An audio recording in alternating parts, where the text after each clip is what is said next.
a putrid show that I don't think I have one positive thing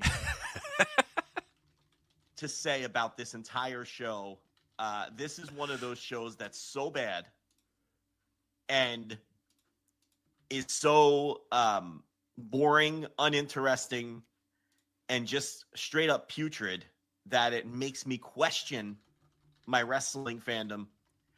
And the question I was thinking about as I was watching this awful show, this irredeemably terrible show. Yeah, we can't bear the lead of how bad this fucking show was. It was just abysmal. It's an awful show. I wrote beyond abysmal was the only quote that I could come up with. You know, when I tweeted out that we were going to do this is people are going to tell you this show was good. They're not. They're lying to you. It's not. It was beyond abysmal. Beyond abysmal. I mean, 4 very boring matches, inexplicable finishes, a horrendous finish to the main event, sending 40,000 some odd people home with that finish. I mean, there's just nothing good to say about the show. It really just makes me question whether pro wrestling is the worst it has ever been. I mean, when I watch a show like this, when this is the worldwide leader and there isn't much else going on that's very good, is this the worst that pro wrestling has ever been? That's how bad this show was, that it had me pondering whether pro wrestling as a whole has ever been worse than this. And I know that people are going to say, oh, well, there's CMLL and there's some Josie's really. Look, it doesn't mean that everything is bad. There's never been a period in wrestling where everything was bad. But I am left wondering if this is the worst that pro wrestling has ever been, at least during my fandom. I think the answer is yes. But I don't want to drift too far off course from burying what was a terrible, terrible pro wrestling pay-per-view. I will, to your big question about, is this the worst pro wrestling has ever been? And like you said, we're going to say that, and then, people will say, well, what about this and what about that? And I think in totality, wrestling isn't right now the worst it's ever been. It depends how you define worst. I will say, without question, it's the most soulless it's ever been. And a lot of that is, led by the industry leader, which WWE, for better or for worse, absolutely worse, is the industry leader.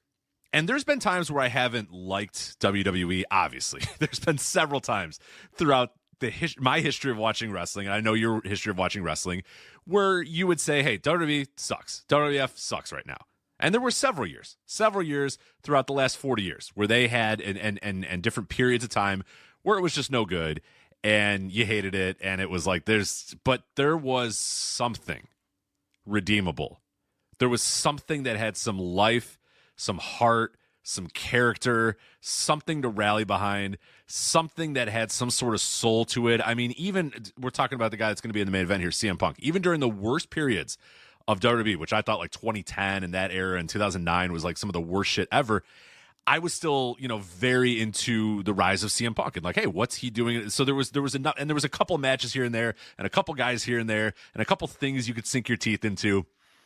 Right now, after watching this show and consuming all of WWE's 2025 premium live events, I can say without question, WWE to me has never been worse, because these shows are, and we used to laugh about the 5-match Paul Levesque pay-per-views, the 6-match Paul Levesque pay-per-views. Hey, look at Paul, he's only got 5 matches on this show. This was 4 matches, hours of downtime. Ungodly hours of downtime. Nothing had any sort of redeeming value.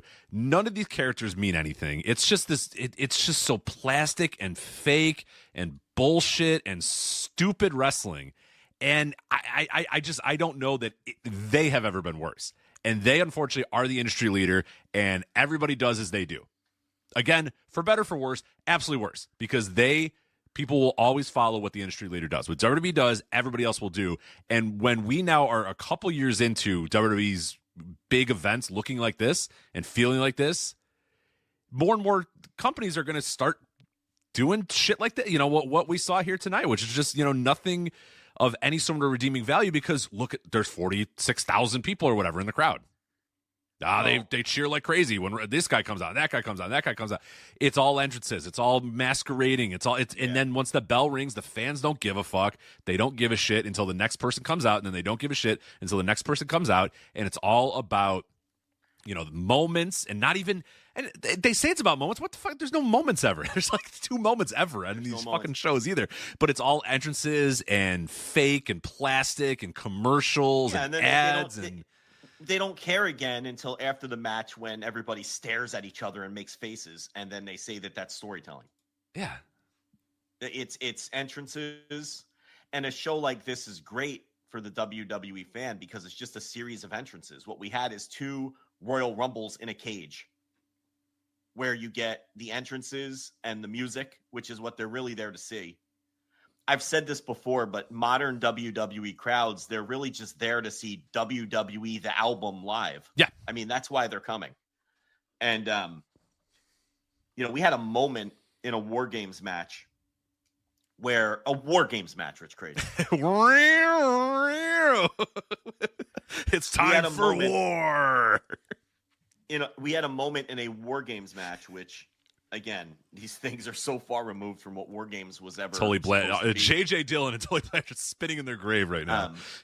And I never even loved them, but we had a moment in a War Games match tonight where one of the wrestlers in the match stopped, did a Jim Halpert fourth wall breaking look into the camera. I forgot he looked at the camera. So his entrance music would play again so he could dance again. And the fans ate it up. Yeah. And then it happened too. The in canon, the WWE production staff said, "Oh well, run it back." So they hit the music and he yeeted again because that's all that guy is. He's a yeet. We've talked about this a million times. Yeah. He has nothing else redeeming about him. And they did he broke the fourth wall. He did he did like a bit from The Office, and he started yeeting again in a War Games match. I mean, what do you want me to do? You want me to come on here and yell and scream? It's garbage. it's utter disposable garbage. And this is where I always go too far, but I don't care. I respect you less if you like this. I do. And the response to that will always be lighten up. You don't like fun. It's just, that's my proof that it's garbage because you don't even bother. They don't even bother defending it. Well, and this being accepted is I will never accept this. I refuse to. You can stand over there and say, it's just whatever. It's fun. It's interesting. The fans eat it up or whatever. I'm not going to accept it. I never will. I mean, this is, it's not pro wrestling. And to be fair, they've been telling us that it's not pro wrestling for decades. And another thing I always like to talk about is maybe we should start listening to them when they tell us that it isn't pro. It's not. I don't know what this is. This is like some form of entertainment loosely based on what used to be pro wrestling is the best way I could describe it. Some kind of really bad and awful performance art for imbeciles is really what this is. And you mentioned that this is what WWE pay-per-views are going to be. The answer is yes, because there are a lot of people who, whatever this pile of shit is, they eat it up. They have found the formula.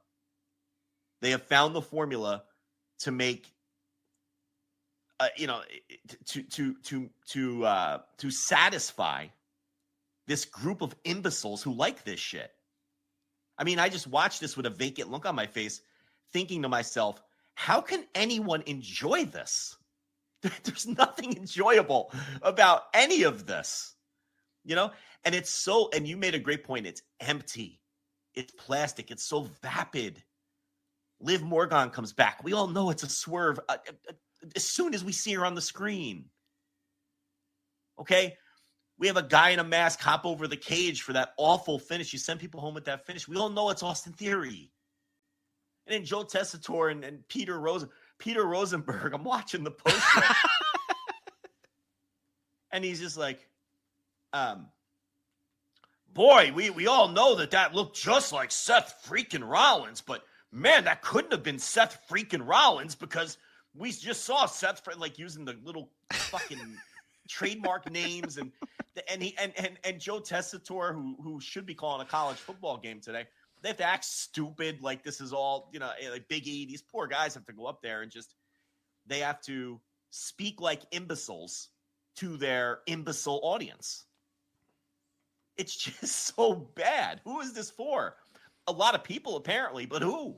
I don't know anyone in my life who earnestly enjoys this. And I obviously know a lot of people who either are or have been pro wrestling fans.